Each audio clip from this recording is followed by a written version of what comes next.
Plus de 200 cas de violence en ligne faites aux femmes d'août 2021 à janvier 2022, selon l'Observatoire ivoirien des droits de l'homme, OID. C'est au cours d'un meet-up organisé par l'Observatoire des droits de l'homme, OID, que ce chiffre a été révélé.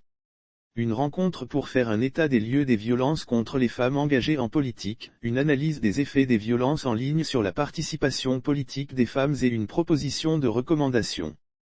243 cas de violence en ligne aux femmes engagées politiquement. Yannick Enaki, modérateur de ce panel qui s'est déroulé le jeudi 24 février 2022 au siège de l'OID, a indiqué que, selon les récentes observations, d'août 2021 à janvier 2022, plus de 243 cas de violence en ligne ont été répertoriés sur une soixantaine de plateformes Facebook prenant pour cible principalement 17 femmes engagées en politique.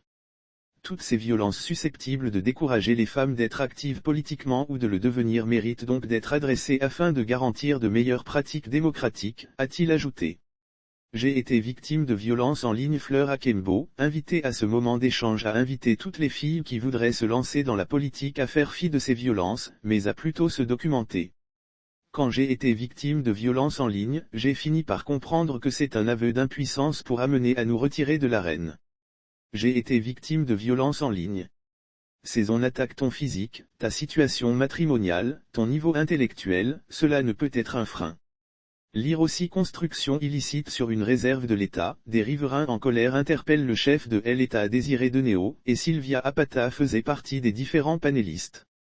Pour rappel, depuis 2020, dans le souci de comprendre et réduire les entraves à l'engagement politique des femmes, l'OIDH effectue, grâce à l'appui financier et technique du National Endowment for Democracy, NED, et du National Democratic Institute, NDI, un monitoring des réseaux sociaux sur l'actualité sociopolitique. Cette initiative a permis de mettre en lumière les formes et typologies de violences auxquelles sont fréquemment victimes les femmes engagées en politique en Côte d'Ivoire.